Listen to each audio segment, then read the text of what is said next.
नमस्कार, न्यूज़लंका में आप सभी का स्वागत है। मीडिया रिपोर्ट की माने तो अग्निपथ योजना को लेकर चल रहे विरोध में साजिश की परतें खुलने लगी हैं।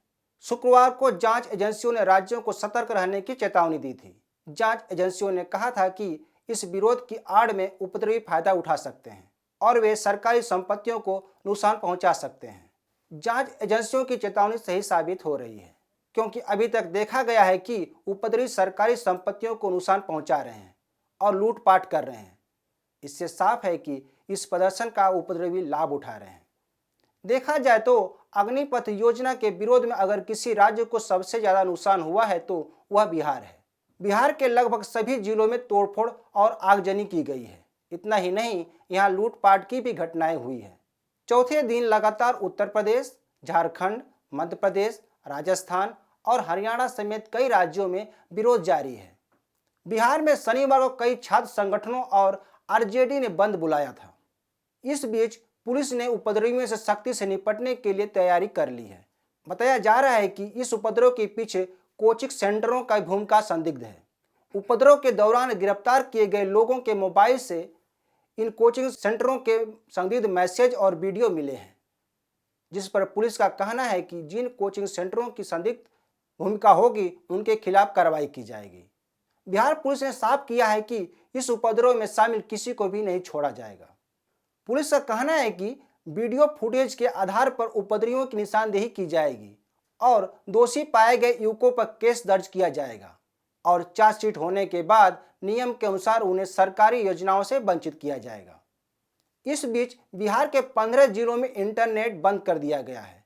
साथ ही 325 लोगों को गिरफ्तार किया गया है। वैसे भी राज्य पुलिस की भूमिका पर सवाल खड़े किए जा रहे हैं, क्योंकि यहां पर बड़े पैमाने पर हिंसा होती रही, लेकिन पुलिस एक तरह से मूक दर्शक बनी रही। राजनीतिक दलों के बयान भी उपद्रवियों के लिए आग में घी का काम किया है। यही वजह रही कि बिहार में अग्निपथ योजना का विरोध के असर काफी देखे जा रहे हैं। अब तक 300 से ज्यादा ट्रेनों को रद्द किया जा चुका है। वहीं बीजेपी और रेलवे ने तेलंगाना के सिकंदराबाद रेलवे स्टेशन पर हुए बवाल पर सवाल खड़ा किया है।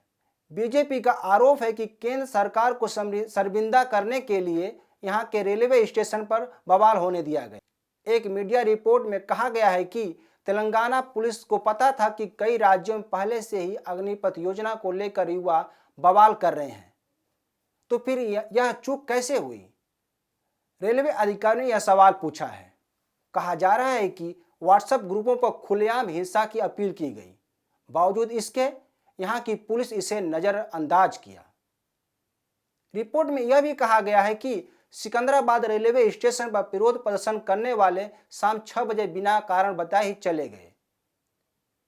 वे पुलिस के हस्तक्षेप के बिना ही खुद रेलवे से ट्रैक से उठे और भाग गए, जबकि ये प्रदर्शनकारी अधिकारियों से मिलने की बात कर रहे थे। गौरतलब है कि सिकंदराबाद रेलवे स्टेशन 1 एकड़ में फैला हुआ है।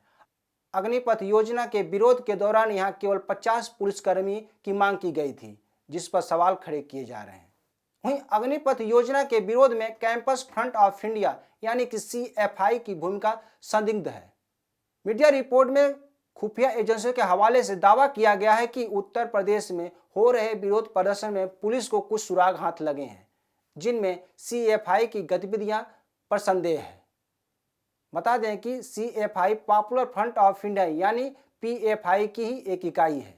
PFI कुछ समय से मुस्लिम समुदाय द्वारा किए जा रहे विरोध प्रदर्शन में सपोर्ट करती रही है। वहीं CFI का नाम तब सामने आया था जब हिजाब विवाद चरम पर था।